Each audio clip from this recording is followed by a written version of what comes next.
Welcome to the High at 9 News Hour, where you will hear from cannabis industry experts and professionals from around the country talk about important topics while shining light on global issues and discussing cannabis as it relates to politics, regulation and reform, data and technology, science, research and medicine, family and parenting, art, celebrities and entertainment, fitness, sports, mental health and wellness, and plant-based medicines and entheogenics. Together, we are building a stronger community, fighting the stigma and creating change.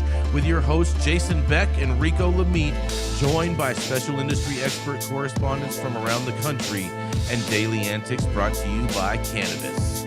Coming to you live every Monday through Friday at 9 a.m. Pacific Time and high noon on the East Coast. And thank you all for getting high at 9 with us.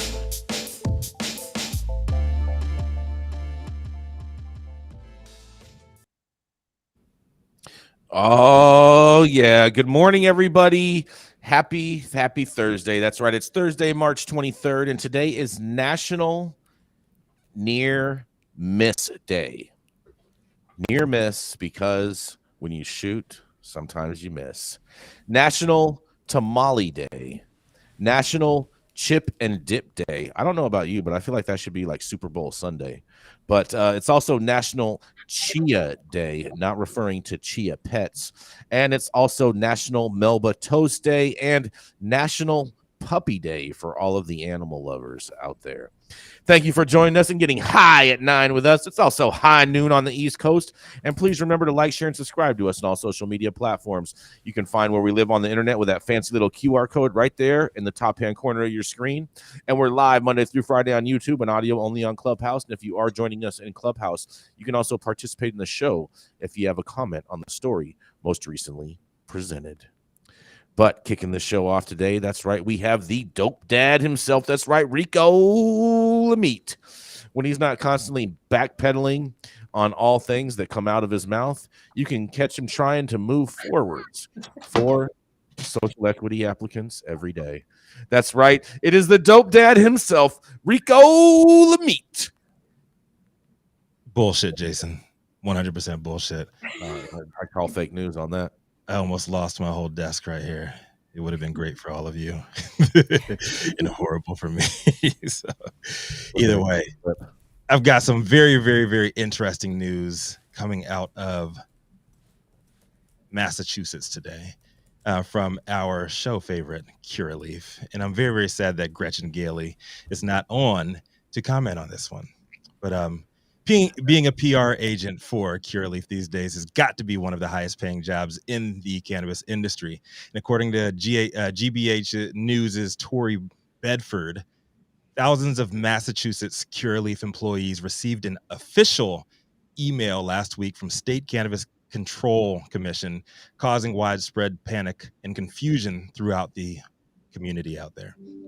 The email was vague, providing little context beyond the announcement that a major data breach occurred, and each of their names, home and email addresses, phone numbers, and dates of birth had been accidentally leaked to the public.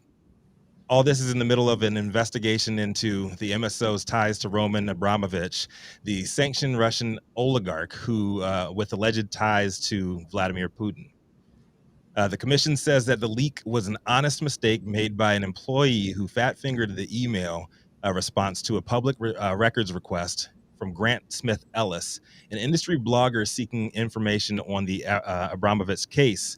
And in addition to the requested info, one of the files erroneously sent was a spreadsheet with over 17,000 rows of current Curaleaf employee personal data.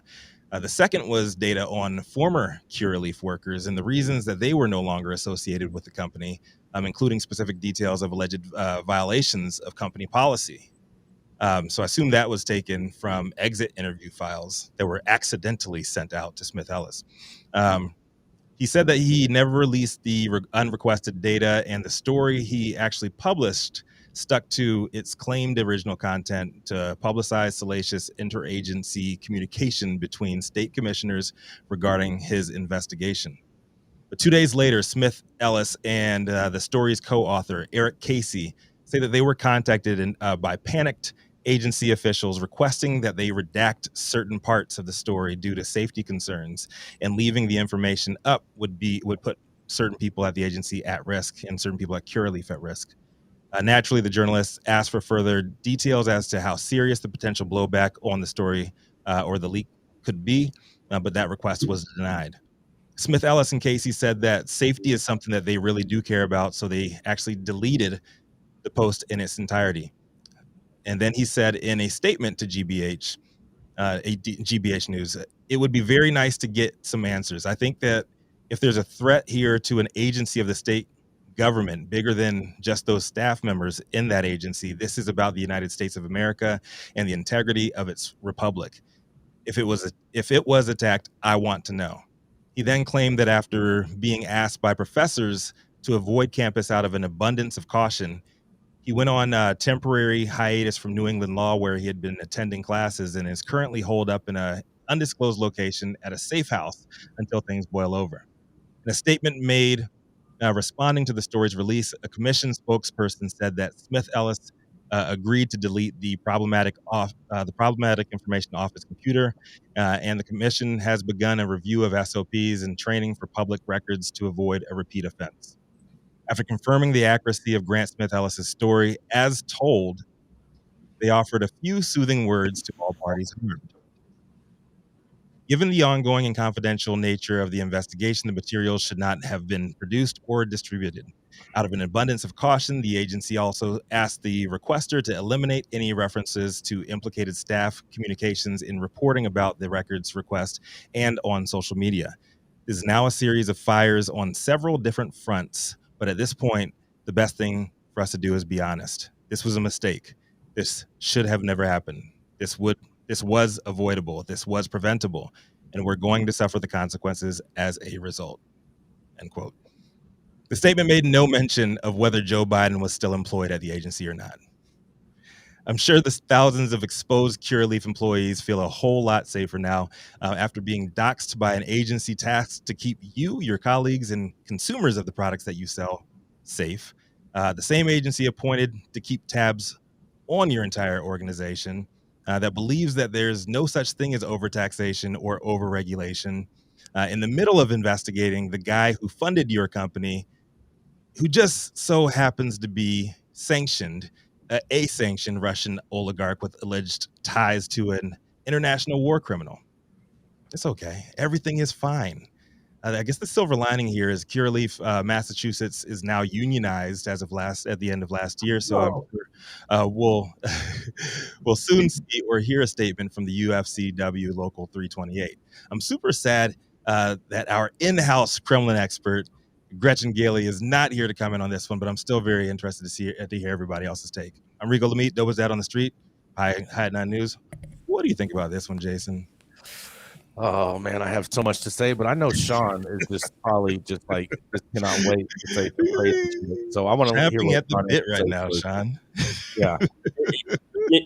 You know what is interesting? I mean, this isn't the first time, and we've seen other state agencies release information. I think it was Nevada released all the information of every patient in the state who had a medical marijuana card like 3 or 4 years ago. The reality is we've created this mess ourselves.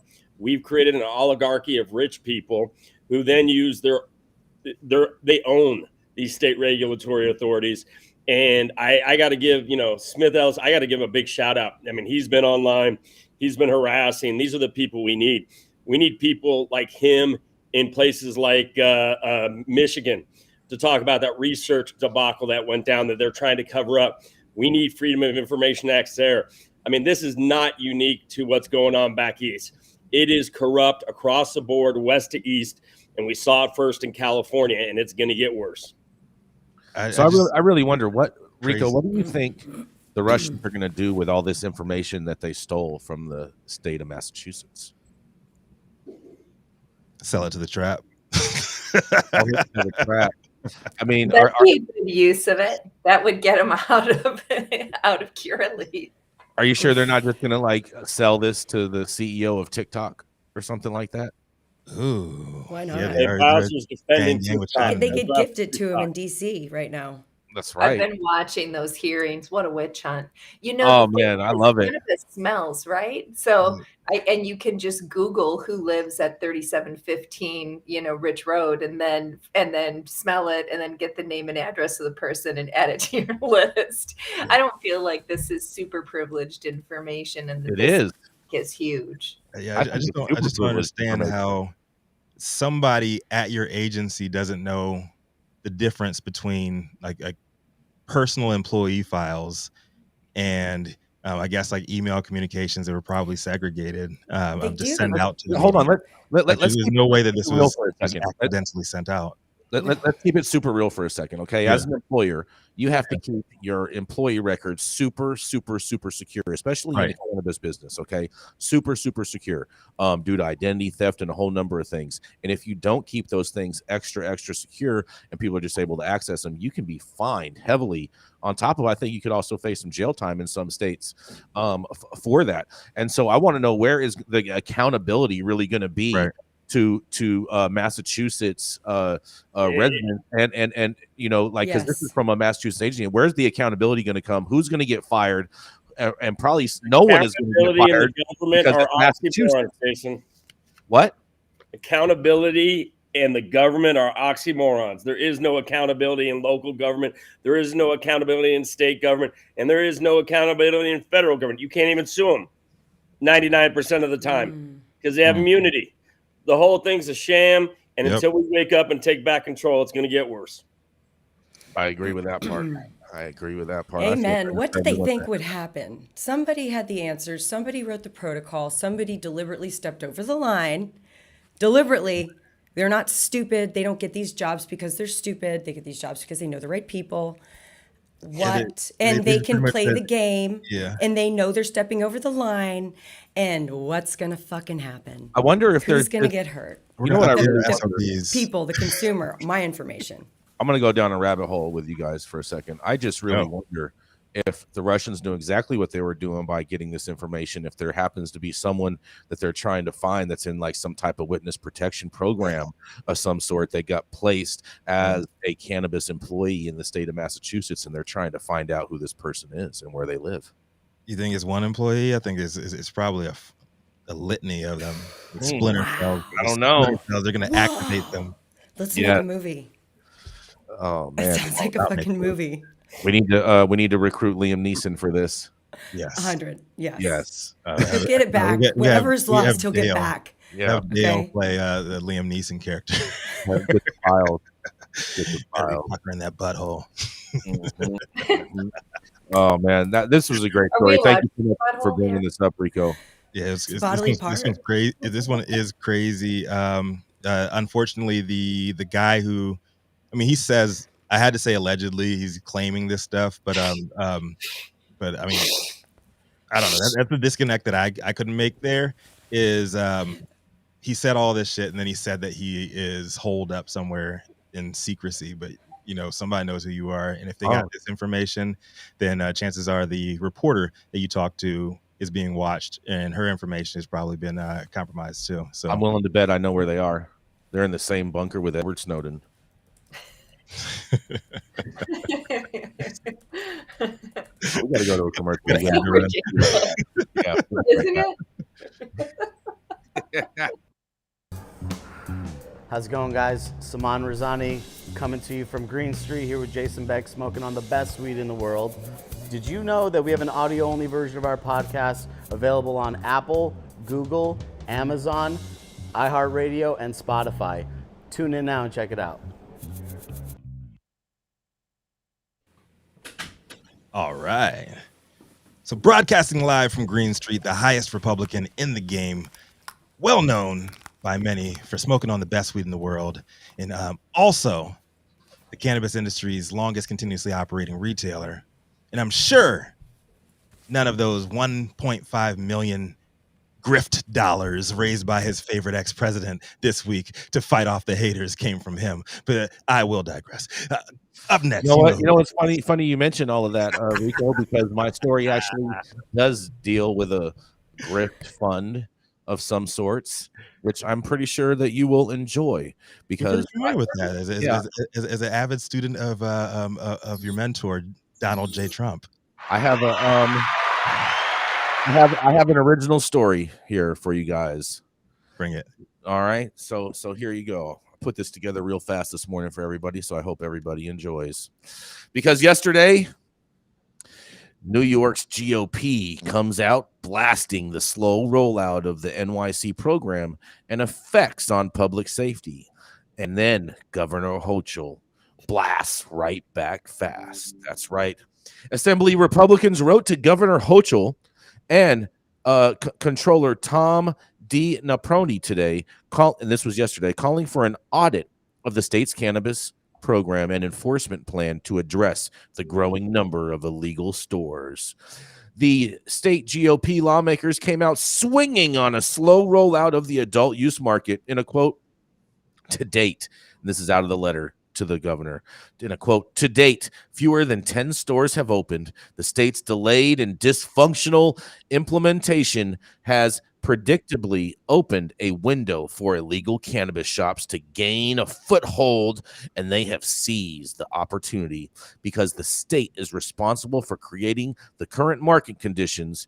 We would like to know how state officials intend to respond. In another quote, the passage of Marijuana Regulation and Taxation Act, the MRTA, in 2021 was met with celebration and lofty promises by those who supported the measure. More than 2 years later, few, if any, of those promises have been met. And the letter continues to say, to date, fewer than 10 stores have opened. The state's delayed and dysfunctional implementation has predictably opened a window for the illegal cannabis shops to gain a foothold, and they have seized the opportunity. Mayor Eric Adams estimates approximately 1,500 illegal shops are operating in New York City alone. New York is not the first state to open up a cannabis retail market. However, rather than give proper consideration to qualified individuals and organizations with experience and a track record of success, the OCM, the Office of Cannabis Management, has prioritized applicants with criminal histories and drug offenses in its attempt to fund the approach. The Dormitory Authority of the State of New York, DASNY, D-A-S-N-Y, who was tasked with raising a $150 million social equity cannabis investment fund. At last report, DASNY isn't even close to meeting that obligation. So now here's Governor Hochul's comeback. So Governor Hochul blasts back by introducing legislation to clean up the mess.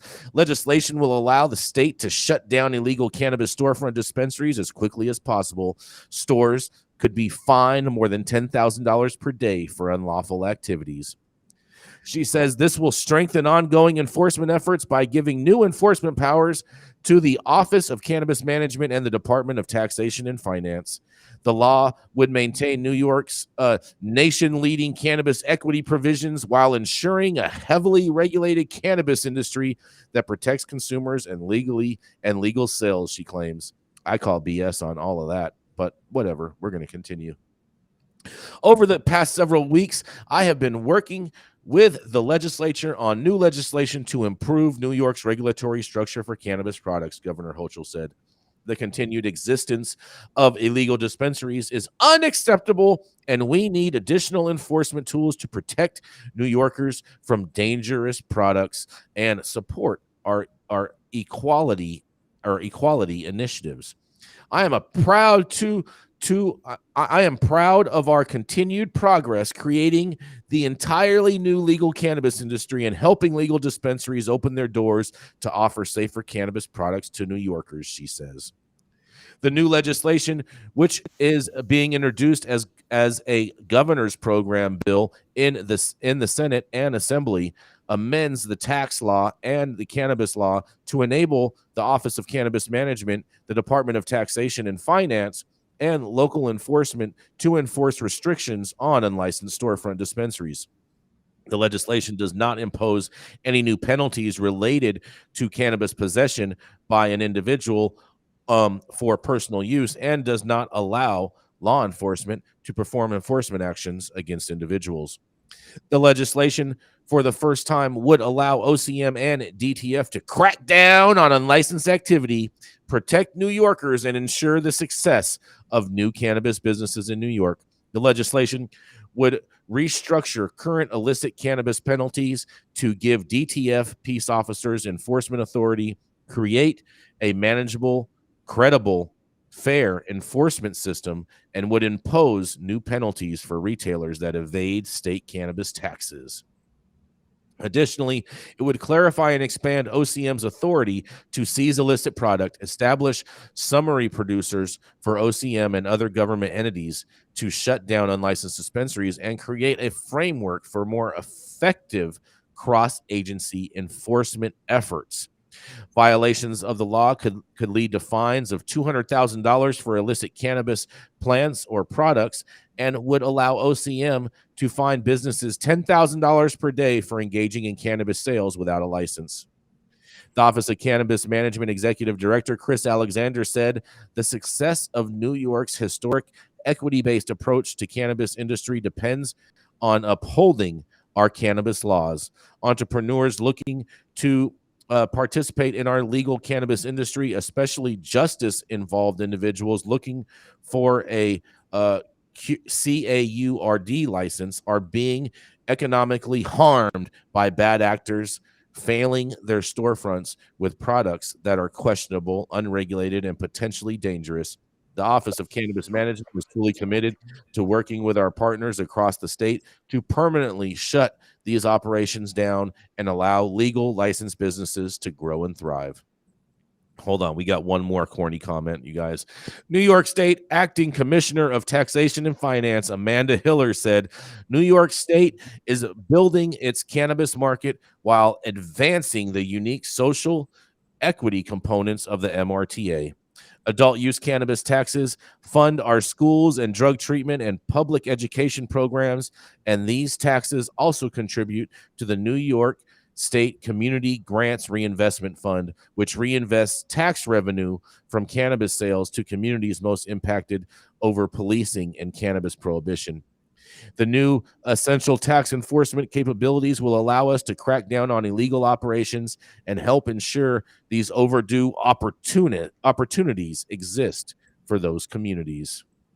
Well, I mean, this all sounds like a whole bunch of hogwash to me, and a whole bunch of yeah, and they're not going to do nothing.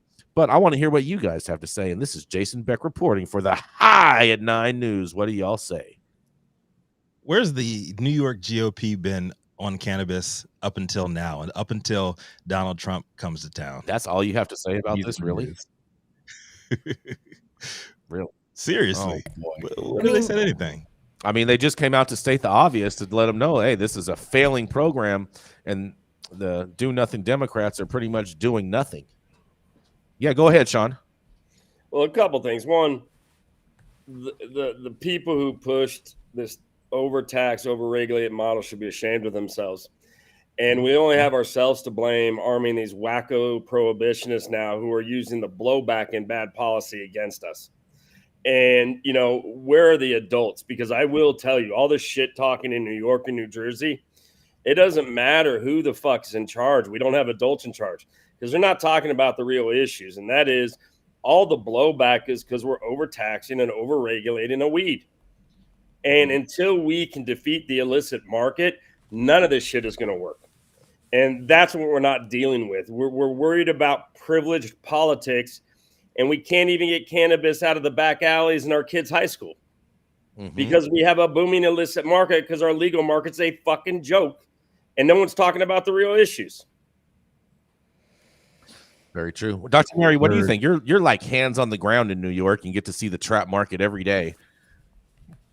I mean, I think when this whole industry rolled out, I'd have to agree that's a very astute assessment that you just gave to, you know, I think we thought that, I mean, people thought, I didn't agree, but people have told me that you need to have a whole bunch of corporate dollars in cannabis because that's going to make it like, it's going to make the whole industry better. I've never seen corporations come into medicine and make it better.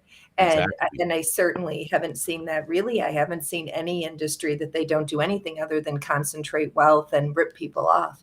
So yeah, I mean, I just don't know what to say. I feel like this industry should have grown, not from the point of view of like pumping millions into it from greedy corporations, but identified the workers that are already building, growing, and have an industry in place, and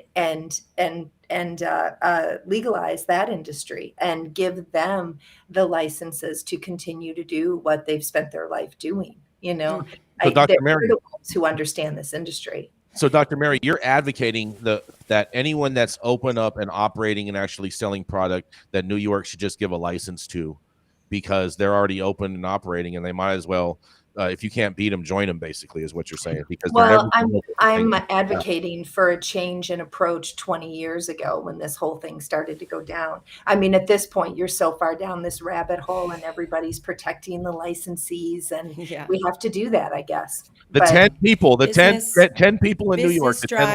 Business has created the industry. You know, it wasn't an industry; it was a plant that, you know, our shaman grew and our people grew as a medicine. And when it was recognized to have these amazing miraculous properties, it was then patented and turned into something that, you know, we could sell, buy and sell. And that's really why it's just so fucked. And I think, you know, New York is just it's a beautiful, just microcosm, melting pot, insane spot of action and energy. And it's like, yeah, there are going to be problems. You're not going to, the illicit market isn't going anywhere. The legacy market's not going anywhere. How are they really? I mean, how are they really? I mean, if you have a bodega, okay, let's just say you have a bodega, legal trap bodega, and you're selling all kinds of other stuff, and you're selling weed too. I mean, doesn't it make sense if they're going to come around and do this kind of enforcement, you just kind of hide the weed and wait until people ask for it? I'm going to let you guys in on it. And then how are they going to know if you're selling it or not? You don't know this, but there has been a huge industry around weed for a very long time. Exactly. But all these delivery give me a break. Like, weed is something new in the last 20 years. People have been paying their rent and buying their cars with weed for a very long time. Right. We legalized it to save the environment, and we have more grows on land, you know, national and state lands than ever. We legalize this to stop the criminality, but the black market's stronger than ever. You know, bottom line, this is Klaus Schwab from the World Bank. This is his view. The view that government aligns itself with 20%, 10, 15%. Karl Marx called them proletariat. Yeah, but they no, there's another word for it. But that's what it is. The few government with taxes in mind partnered with an oligarchy of rich fucks. Excuse my language. And I was on Wall Street, so at one point I was a rich fuck. Probably, you know. Still, why don't you call them what they really are? Limousine liberals. But yeah, well, those exist versus asshole conservatives. So we got problems on both sides, right? And the bottom line is the people get left behind, and we're dealing with the blowback. And the rich people rise above it behind their guarded gates because they don't deal with it. And it's NIMBYism, and I'll get to it in my story.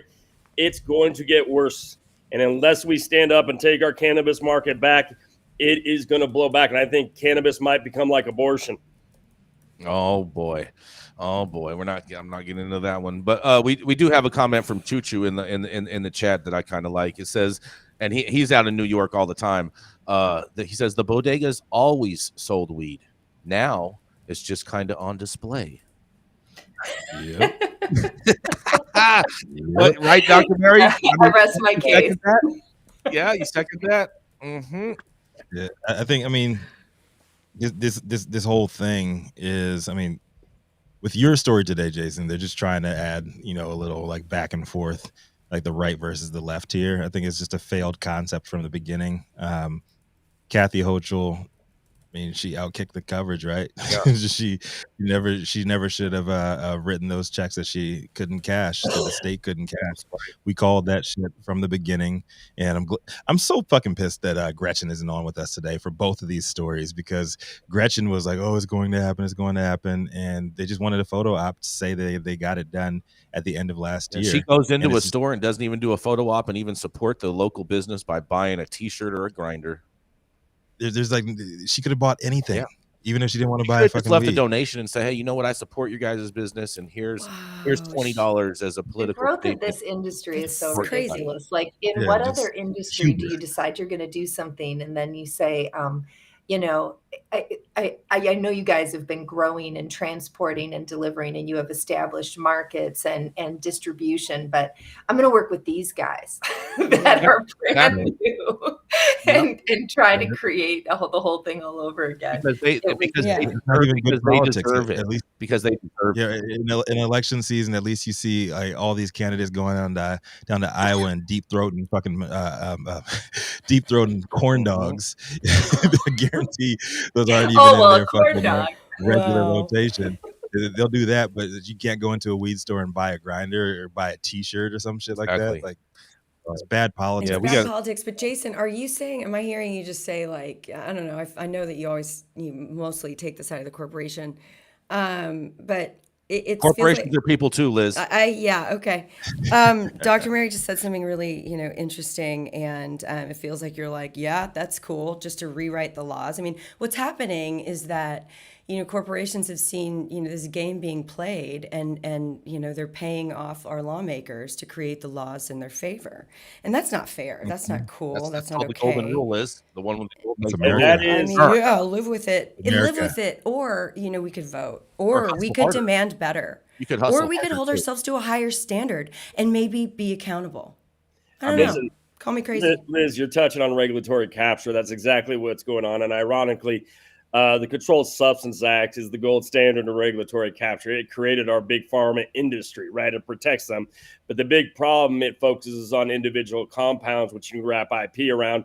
And a multi-compound naturally occurring plant is left out. And that's why they're going to bring big pharma to this, and we need to preserve that whole plant cannabis access, that they will never allow us, the body sovereignty, to choose how we medicate and their medical. Because the problem is, once you call it a medicine, high taxes and extreme regulation that deny that medicine, it does not work. Oh, thank you so much. We got to keep this train moving. We're a little behind schedule right now, but coming up next, that's right, he's filling in for Gretchen today. He got to go on a date with Gretchen last week, and now he's filling in for her today. That's right. It's John Kiernan, the founder and president of Weed for Warriors, the largest and most active veterans organization in America for veterans on cannabis. That's right. What do you have today for us, Sean Kiernan? Well, Bowser, he I think he's up laying in bed with Chrissy, relaxing. You saw him earlier. First, it's the petty bourgeoisie. That's what Karl Marx called it. But my story today is actually, and by the way, Gretchen was awesome. We had a wonderful time. Got to work with her on the Capitol, and I was actually impressed. So hats off to Gretchen. But my news today comes from the LA Times, and it says, state launches probe of cannabis licensing to clean house of corruption. Corruption in California's cannabis industry has become widespread and brazen. It always was. There have been pay-to-play schemes, including a demand for cash and brown paper bags for a pot license, threats of violence against local officials and city council members accepting money from cannabis businesses, even as they regulated them.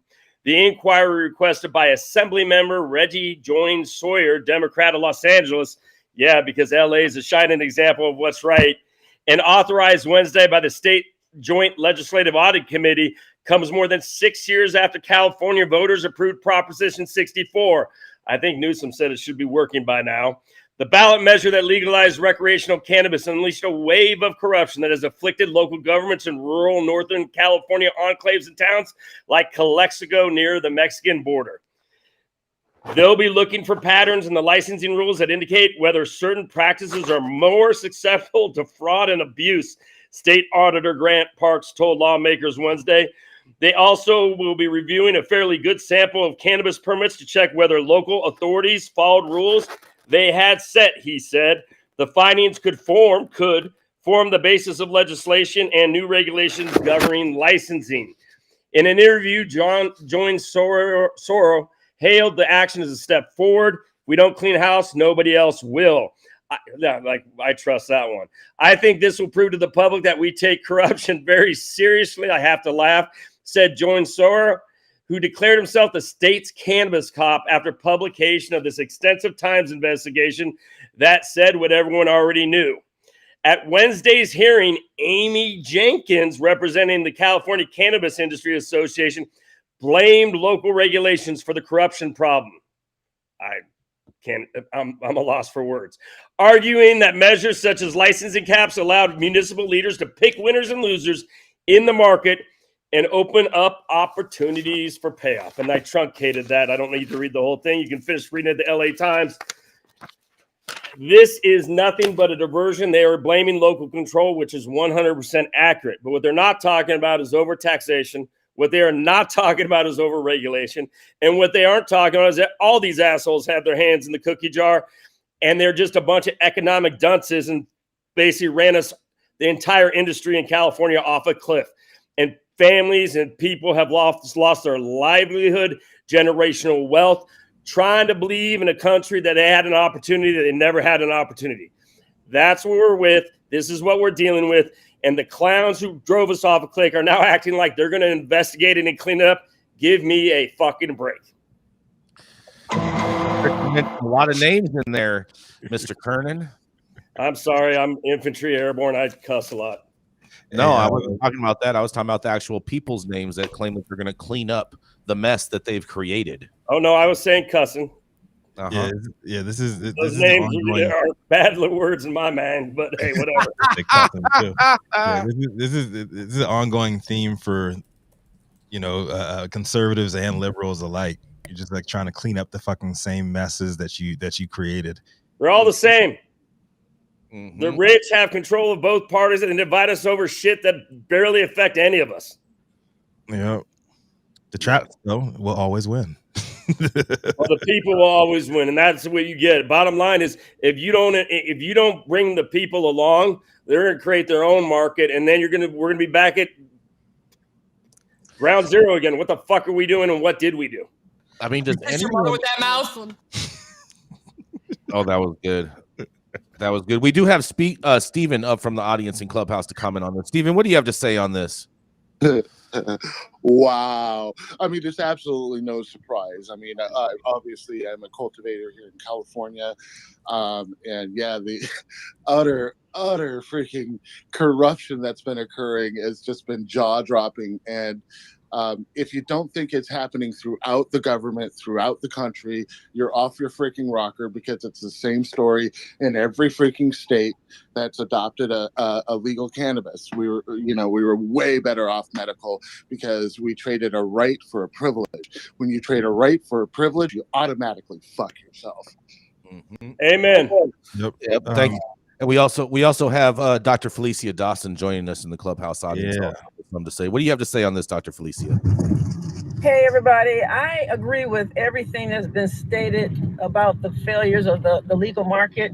For me, it goes back even further than that. I mean, all drug laws in general originate in fear and racism, and the plant should have never been made illegal in the first place. So where they really got to start is decriminalizing, descheduling, and then for those who wish to have a guaranteed safe product, find a way to regulate and decrease taxes so that the public who don't live some people don't live a mile or two away from a cannabis farm where they can actually observe the practices and make sure they're getting clean product. Everybody is not that blessed to be near a cannabis farm.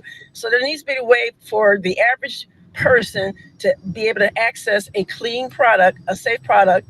And I think that's where we need to go. But decriminalization, deschedulization, that needs to happen. This legal market it just really seems like it just originated in greed and people trying to get rich off of the plant. So that's where I feel like it should go. Wouldn't you Well, we agree did that- just get such a great rollout in Missouri. I mean, has anybody dissected what made the medical rollout in Missouri so effective? They've done a great job. I can tell you what's made the medical market in Missouri so effective is the fact that all of the surrounding states have either nothing in place or they have severe, very restrictive practices or gross overtaxation like what you would see in Illinois. So therefore, Missouri is the pop in place right now. And they've been working on it for years too. They didn't front run it like Kathy Hochul saying like, oh yeah, we're going to be doing this exactly on this date in a couple of months. They've been We're going working to have on 100 stores open by the beginning of the year. Right. Missouri's been working on that shit, I think, since like 2018, 2017, 2018. They started formulating all that and just building from the ground up. And it came here and they were ready for the market. So big ups. You have what's interesting about Missouri is you still have an access issue because the average age is $45. And you know, let's take a disabled price. That's a good price for the market. It's a good price, but let me give you an example. Weed Forest has a bunch of vets down there, and they get $3,000 a month as 100% disabled vets. For the NIDA program, that 10 cans said 8 to 10 joints, 1 gram joints a day. So that's what the federal dosing is. If you just take 3 joints from an eighth times $30, $45, you're basically above $1,200 before tax that you've got to pay. If there's no tax, that's the after tax price because medical, whatever. 40% of somebody's income to choose a third of the federal dosing to Medicaid. And I go through, you see how I smoke these, I go through 20, 30 a day. And so it's not working. And you do have a burgeoning illicit market there. One thing I've noticed, though, a lot of these states, especially the South, had nothing, had life in jail. So it's been such a movement where now they've have it in decriminalized possession. Many of the black market issues are going to catch up to them, the same issues they're having. Florida's a perfect example, right? There's a huge illicit market in Florida, and that's where a lot of our vets in Missouri go. But bottom line is you still have an access issue. You know why there's such a huge illicit market in Florida, right, Sean? Because the legal market sucks. It's inaccessible. Has nothing to do with that. Has nothing to do with that. Because if you live in Florida, you're just naturally richer because they have no income tax and they have a lot less taxes that you have to pay as Americans. So you get to keep more of your money. So therefore, they have more money to spend on stuff that they want to spend more money on. Yeah, what you're talking about. I'm a Wall Street guy. I have a lot of friends who have moved from New York down to Florida and running their hedge funds down in Florida now. Right, but that's not who's buying the weed. They don't give a shit. 100% are buying weed. 100% the people buying the weed. My vets aren't getting taxed to begin with. Right, they don't pay tax on their disability, and so Jason, not everything revolves around Trump and his cronies. I love you. I'm not talking about them. I'm talking about people in Florida in general. Just in general. So Sean, are you recommending duty-free weed? Listen, I think the only way to answer this needs to be like a public utility. What this country needs to do is have one goal: eliminate the illicit market, because the illicit market funds bad hombres. And I use that word pejorative because that's what Bush used, right? The black, brown, and white criminality. Right? Some bad hombres. And we've seen it. You've got major issues going on right now that haven't even perked to the surface. I'll say Mark and I attended a meeting here recently, and we were blown away who was at that meeting. And it was not the legal market meeting. Bottom line is it needs to eliminate. So it needs to be a public good. Deschedule, no tax, capture it through like the alcohol. It needs to be widely available and accessible, which means just like a guy or a girl can go down to 7-Eleven and get a 6-pack of beer for $3, you need to go get a couple eighths for under $10, because at the end of the day, the illicit market causes all the symptoms we hate, which is the racism, the mispolicing, the environmental damage, the criminality, people getting killed, the immigrant exploitation that's allowed.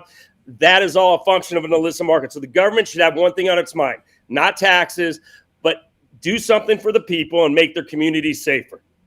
And we know how to do that. There's no black market. Amen. And I just want to comment on that, Sean. I fucking agree with everything you said. And if we look at it like this, if we look at our veterans population as just a subset of the American population, as we would with, other races or, other minority groups, how are we as Americans okay with treating this subset of our population so poorly? And then we wrap context around it and say, oh yeah, they've signed their lives away to, kind of be told what to do to protect our fucked up country. Just not to, dilute it, but that's a really huge issue. We got to go to a commercial, you guys. We're gonna make sure you guys time for your stories too. Yes. Run that, Adam. Keeping up to date on the evolving policies of relevant state, local, and federal governments is key to success. When the future of your business is at stake, you need representation as dedicated as you are. With a maze of laws and regulations surrounding cannabis, hemp, and psychedelics, knowing where to begin can be a challenge. Good thing the law offices of Omar Figueroa features a skilled, highly focused team ready to guide you through it all. They're accepting new clients in California and New York. So make sure you check them out at info@omarfigueroa.com.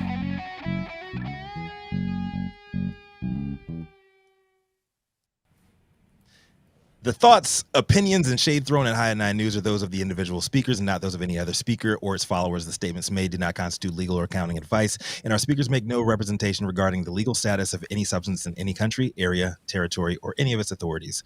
The views expressed in this room do not establish any fiduciary responsibility or relationship. Our sponsors do not imply or constitute any endorsement by us or the expression of any opinion whatsoever on the part of any speaker on stage. If you are an easily offended person, stop.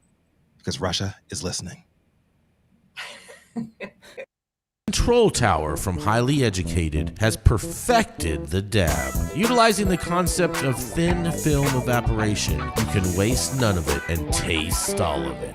The micro texture of the SE pillar increases nucleation at elevated temperatures. And with the tower propelling at 2,600 RPMs, it's certainly the most efficient dab experience to date. The Control Tower from Highly Educated. It's like porno music.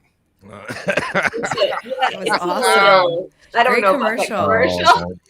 I mean, I love it. The visual was great, and it was very educational. I love it. I like it. I like porno music too. All right, we got to come on. Wow. Okay. Yeah. I'm the only one giving a thumbs down. I feel like. Oh, boy. No, that's good. We need Distance, you. Yes. Well, coming up next, that's right. We have a doctor in the room. That's right. Make way for the Manhattan cannabis expert that loves to tell people all about themselves and the fact that they're hypocrites for wanting to all ban single source compounds. That's right. It is the Dr. Mary Clifton. Hi, everybody. Welcome to High at 9 News today. Thank you for having me. I've got a very simple article. I don't even feel like I should read it, except for there are some great facts within it, but the headline really pretty much tells it all. New York bill is to require health insurance coverage of medical marijuana, clears the Assembly Committee.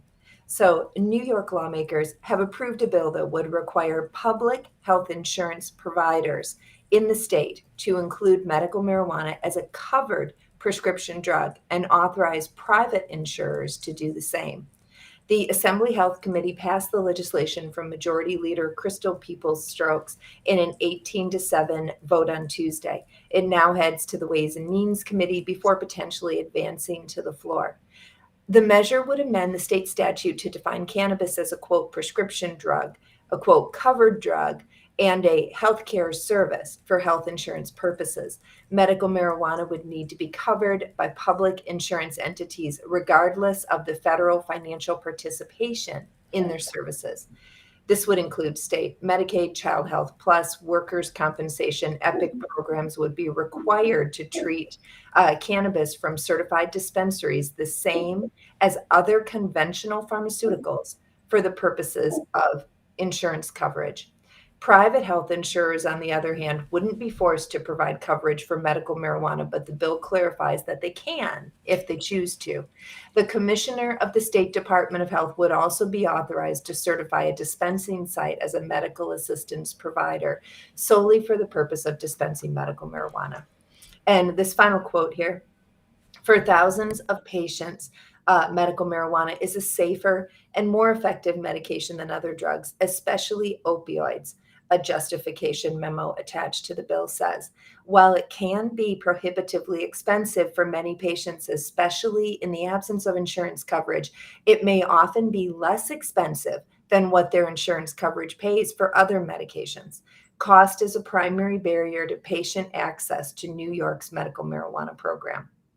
And then it just goes on to talk about some additional ramifications that are not particularly supportive of the whole idea. But moving to my opinion, I'm thrilled to see this come through. I mean, if we can get medical cannabis in as a prescription therapy and a covered benefit, then it should do nothing but save money because patients reduce their other prescription therapies. It'll save money for the insurance company. It'll save money for the patient. And it saves money for the government overall because a Medicaid or Medicare patient that's government insured is going to have fewer prescriptions and be in less chronic pain. It also results in less diversion of opioids that are going to be used with less intensity when cannabis is added in higher amounts as cannabis is introduced as first-line therapy for pain instead of as an alternative therapy when other therapies have failed. So the big losers are going to be big pharma because they're not going to be able to sell us all of the antidepressants and sleep meds and pain medications that they're selling us now at the levels that they are. And I'm Mary Clifton coming at you from Miami, even though my fake pool background might suggest otherwise. Coming away from Miami, coming to you from New York, even though my fake pool background makes me look like I'm coming from Miami. Miami. Oh yeah, I'd like to be in Miami. I've been thinking about Miami, especially when it's so cold in New York. Well, it's getting into the 50s and 60s now, so it's it's cold. Yeah. So cold in the deep. I think that story is very uplifting and exciting and Isn't it? validating. Yes. Yeah. Yeah, man. Yeah, Add cannabis, add another medicine. Insurance companies do something for us. I totally agree. I think this is amazing news. I mean, we had a similar story yesterday with Pennsylvania making it for medical insurance too. So this is we may just be possibly seeing a trend, and I'm down with this trend catching on. I love it too. I mean, if you have a medicine that's effective, why not be? Why shouldn't insurance cover it and take care? Other than insurance tries to do nothing. 100%. I know people in LA here that get their yoga classes covered by insurance. Mm-hmm. So why a veteran or any other person that has a medical ailment can't get their cannabis as paid for by insurance is just beyond me. True. What you got for us, Sean? Go ahead, Dr. Felicia. I was going to say, Big Pharma has much deeper pockets than the insurance industry, and that's why Big Pharma is keeping cannabis illegal. Very, very true. 100%. Go ahead, Sean. No, I agree with Dr. Words out of your mouth. I agree 100% with what she said. No, I'm touching on the fear I have is this is just the beginning of the fight and what defines medical marijuana. Is whole plant cannabis going to be covered? Has anyone actually read this? Because what's really going on is they're fighting if we reschedule versus deschedule the DEA. They're going to fight to make basically, Marinol and Epidiolex as the covered marijuana for medical marijuana, and whole plant cannabis is going to be a vice. That's what scares me. And I think at the end of the day, are we going to do the Canadian model, which actually does give cannabis free of charge to not only veterans, but they're disabled? And I think that would be a great model, right? But I fear what we have in many cases, what we see in California, in my experience, is Trojan horses. And so if someone knows or if someone read this, is whole plant cannabis mentioned? I don't know. Right. Mm-hmm. Well, you know what? I just wonder if Joe Biden goes through with his rescheduling, will Obamacare? Any form of rescheduling will have dire consequences for everybody in the industry. give us access. Yeah. I actually saw Attorney General Javier Becerra. He was talking about it in Twitter this morning, saying that he's been hearing what people have been saying on. So I felt the need to chime in and let him know that descheduling is the only option possible out there, and any form of rescheduling will have dire consequences for the entire industry. So don't act like you guys are trying to figure it out. There's only one option. So figure out how to get to that option is really what y'all need to be doing. But interesting thing on this, Chad Lorenzo in the Clubhouse chat, he says that there's a lawsuit going on in New Mexico right now for insurance companies to cover cannabis. So it's not isolated to New York. It's wonderful that it's everywhere. Yeah. Well, it's starting to happen because, like I said, Dr. Mary, we covered a story about this. Gretchen had that story, didn't she? Yeah, Gretchen had a story yesterday about Pennsylvania and their insurance. It is a trend, and I think it's going to end with rescheduling and not descheduling, unfortunately. But let's keep it moving because I want to make sure she has. We got this next commercial. Let's go. Okay.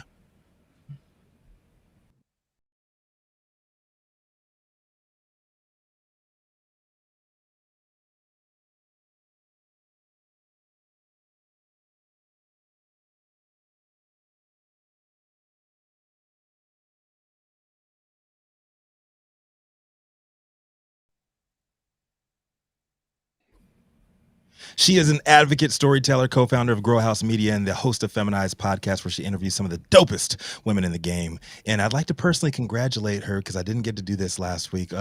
When it was reported that she held a very successful South by Southwest workshop on windowsill booth cultivation in her hometown of Austin, Texas.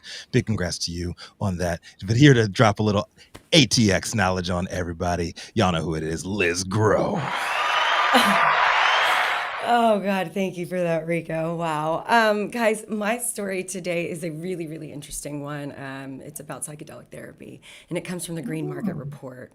And the psychedelic therapy industry reels after major clinic closures. And the high level is that a lot of money was put into psychedelic therapy as being the next wave of plant medicine. And a lot of people are jumping on that bandwagon and putting a lot of money in. And it's not really panning out in the way that they thought it would. Okay, one of the major quotes from the article is... So it's the Ketamine Wellness Centers is the center that's closing, and it's that the Ketamine Wellness Centers collapse could serve as a cautionary tale that the clinical model might not be ready to meet the expectations of not only investors, but of patients too, you guys. So it's not just that they're not able to, see a return on their investment, but patients aren't seeing the return on their investment as they thought. So let me just go over the finer points of this. It's grown rapidly, with the loosening of legal restrictions and growing investor interest. But the closure of the ketamine wellness centers and other psychedelic treatment centers shows that the industry may be in need of a new vision and business model. It highlights the challenges of the clinical model, which includes reliance on external funding and pressure to expand quickly, regulatory uncertainty, and high costs for patients. So if you guys have felt like the psychedelics industry has been moving like lightning fast, it has. It really, really has. And that's not to say that there isn't something there. I don't want to come across as if it doesn't sound like I support it.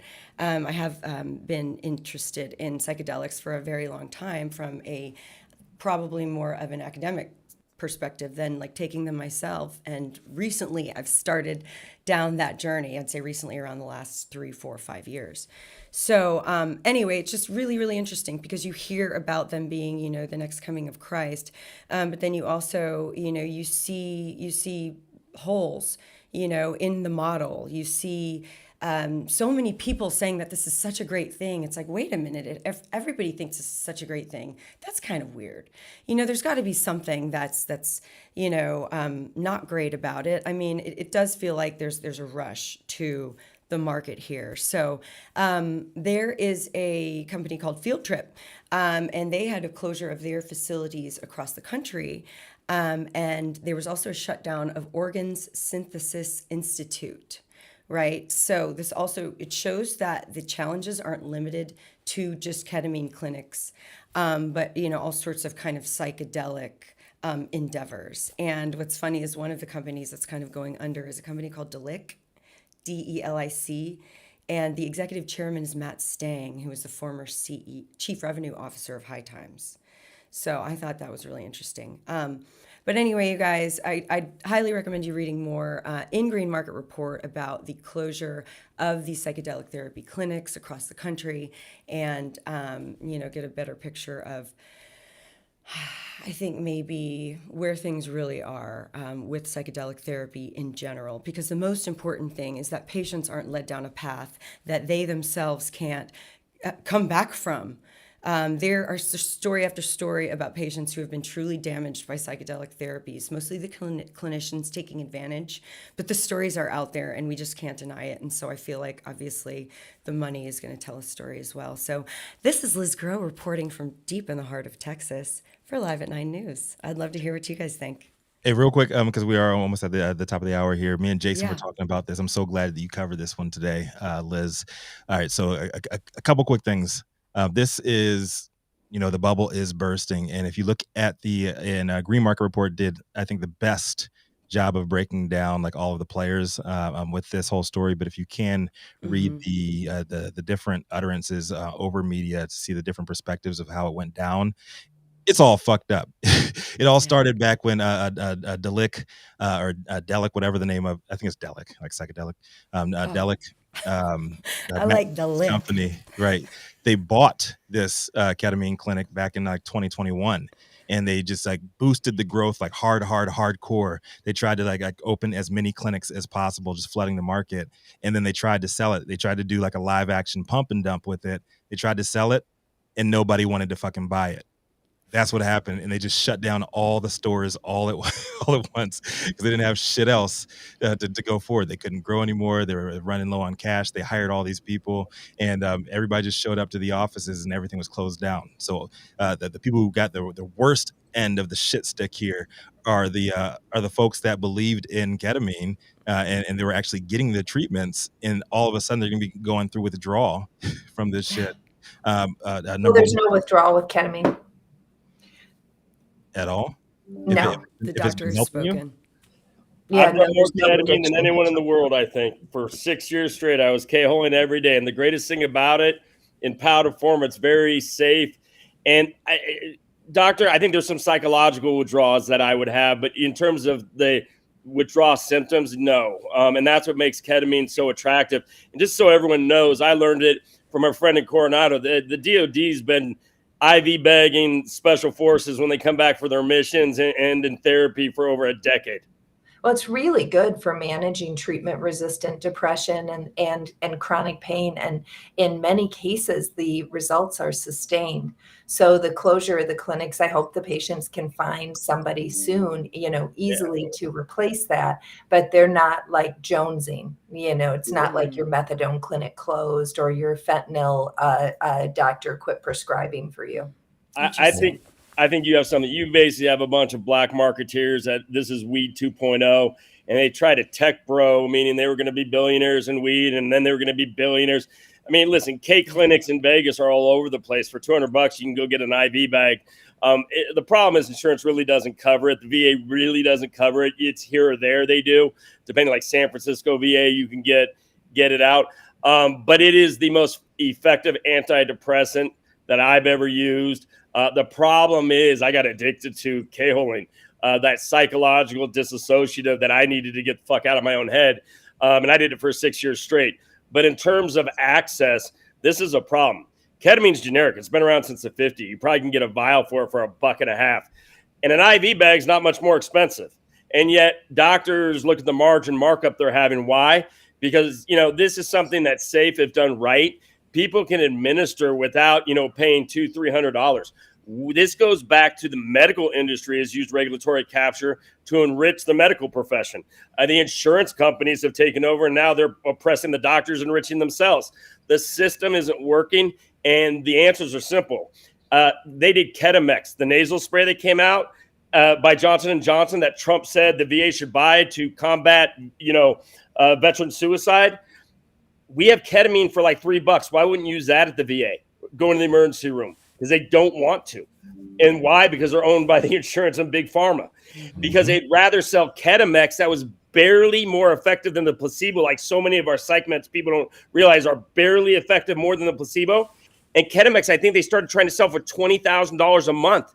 When you have a $6 alternative between a generic and an IV bag, something's awfully fucked up in our system when we can't get the best, most cost-effective care to the people, let alone veterans. And that's the problem we have in our country. Insurance and pharmaceutical industry are trying to do is reformulate ketamine so that it's not 72% effective in treatment-resistant depression. So and so that it's not going to last for as long as 2 years after the initial dose.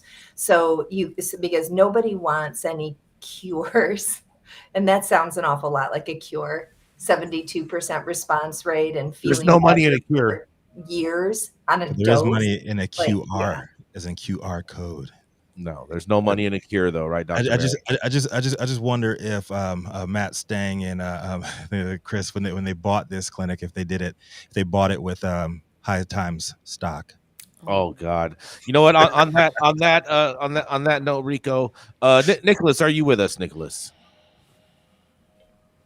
Nickolas, are you with us? I see you there. Oh, there we go. All right, coming up next. Oh yeah, we have the blunt blowing Fresno activist who represents the Black conservative voice that Joe Biden would love to silence for even acknowledging it even exists. Here to change the narrative. That's right. It is the governor himself, Nickolas Wildstar. What's up, everybody? Malawian farmer Ethel Chalembe has paid out hundreds of dollars, cleared 15 acres of land, and got ready to be trained to cultivate cannabis. But after 2 years of waiting, she hasn't grown a single cannabis plant. Malawi legalized cannabis farming for industrial and medicinal use in February 2020, hoping to take advantage of the booming global demand and move away from the reliance on tobacco as an export crop. Ms. Chalembe, who has been farming tobacco in Kasungu for the last 7 years, also seized an opportunity to replace her shrinking returns. She was not the only one. Hundreds of other farmers have also been left disappointed. The United States Cannabis Association / Malawi, a private Malawian company, has been one of those at the center of this failure, yet it still hopes that things will work out. As part of its vision for how the country could benefit from cannabis, the government wanted to involve as many small-scale farmers as possible who would source seeds from local private companies and then sell the harvest back to them. But things didn't work out as planned. Where have we heard that before? As part of a requirement to get a grower's license from the government, Ms. Chalembe joined hands with other tobacco farmers nearby and registered a cooperative group. Having already paid $1,500 to acquire the license, Ms. Chalembe says the group paid thousands more dollars to the USCA for registration, seeds, and training in 2021, but she got neither the seeds nor the training. I think the problem lies with the USCA, who cannot deliver what they promise, and then the government itself, which does not seem willing to help us. This is why we are stuck, she said. The land where she hoped to get to set up greenhouses has remained bare, something she has said has led to a huge loss to her and her family. USCA is one of the 4 private entities licensed by the government to produce cannabis in Malawi. In order to acquire this license, a company had to have a warehouse and ability to process either medicinal or industrial hemp, says the CRA, aka the Cannabis Regulatory Authority. But USCA has neither a warehouse nor a processing facility. Its chief executive officer, Paul Malaudi, blames a fallout between local owners of the company and foreign investors who allegedly pulled out of an investment deal. The head of CRA says the money that was raised from the farmers was spent on running USCA's office operations, and this left them with no funds to carry out their plans. The CRA says it has asked the company to fulfill its contracts or refund the farmers. Furthermore, it is giving USCA a 3-month grace period after its license has expired and says it will only renew if farmers' concerns are addressed. But the problem isn't just with the USCA. Out of the 4 companies operating in the cannabis industry in Malawi, only 1 still has a valid license. The other 2 are yet to launch commercial operations according to the regulator. There has, however, been one success. Envigrow, a company owned by a mix of local and foreign investors, employs hundreds of people and grows cannabis from the nursery to the flowering and harvesting stage, but they are yet to sign up many farmers. We have been piloting with 100 farmers for production of seeds only for the past year, says Nabert Nyarinda, the company director. We have invested $4 million since 2013. Part of it went to research and lobbying, but the bulk has gone into setting up the infrastructure you can see here, Mr. Nyarinda adds. Malawi is still hopeful it can make a success out of cannabis. But for now, farmers like Ms. Chalembe, who had hoped to benefit, say they have been left financially scarred by this experience. Sounds like her and most farmers in America share the same sentiment. Reporting for the High at 9 News Hour, this is Nick Wildstar, a.k.a. the Governor. Speak now, forever hold your peace. Biden, Bowser, Biden. We need to just break down the barriers of access globally. Period. 100%. 100%. Anything else on that? We They only have one license, you everywhere. said, that was issued? Yep, just one out of the 4 companies, and the rest of them have been held up through bureaucracy, of course. Don't you guys think it's funny that the company controlling this is a private company called the United States of Cannabis? I mean, it's not government sanctioned. Wow. It's in Africa, maybe Chinese sanctioned, and maybe like the story yesterday. And like Chinese owns like 30% of that. Isn't corporate America in bed with China? Mm-hmm. I mean, Joe No, Biden. it's costing them more money to get them up and running. Yeah, so sorry. China swooped in after the shithole countries comment from Donald Trump. Yeah. When he about that one. when he pulled all the money that Obama had invested in the African nations, he pulled out, and then China went in there and gave him a bunch of payday loans. And Malawi is one of those nations. So this is like obviously speculation, but most likely they have Chinese influence on what's going on there. Mm-hmm. Now, Nick, I have one question. Did they mention that they were going to be running any type of special, like certain types of genetics, or were they focused on land race? Did it mention anything like that with what they were actually going to be growing at this license? No, not at this time. They basically just said they're having trouble going from the seed to harvest stage because of the issue with the farmers. I mean, seed to harvest stage is called growing weed. Exactly. So they were having problems with that, just growing the weed. I mean, everything else was cool. That's the problem. Weed. The one Blame it on the farmer, weed. Miss Chalembe, that's what she's saying. Is she poured all of this money into getting ready to farm cannabis, and she's going to the USCA for supposedly information on how to cultivate. And she's not getting anything. Mm-hmm. She's not getting any help. We should always reply. I'll tell you what. Rely on what she's saying. We should also ask him sometimes too. For all the people that say that they always want to go and make a difference in the world and go and do something to help people out, sounds like some of these all these cannabis consultants that or cannabis consultants, should probably maybe volunteer their time and fly out to Malawi and help them with their cultivation process and do some good for the world, since they always talk about it so much. Yeah, just don't push your politics and religion on the people in the motherland. Just don't do that. I remember reading about a London surgeon who was a really good field operator with wartime injuries, and he was working for a while. But then, they were bombing the hotels, hospitals in Syria, and they were. And he just wasn't safe. But he went back to London. He just wore a GoPro and did a lot of these procedures so that you could see the anatomy. And then he was available by video in London anytime for consultation. I mean, is the government really the only source of cultivation data for a Malawian who wants to grow weed? I mean, Right? we should get them some data from like BDS or Headset. I'm going to ask a smart friend who is just in the Virgin Islands and helping St. Thomas legalize and Thomas was never what Thomas was was that, never Nick? a saint. He was No, never. What was that, Nick? I Did you used to say roll with that motherfucker.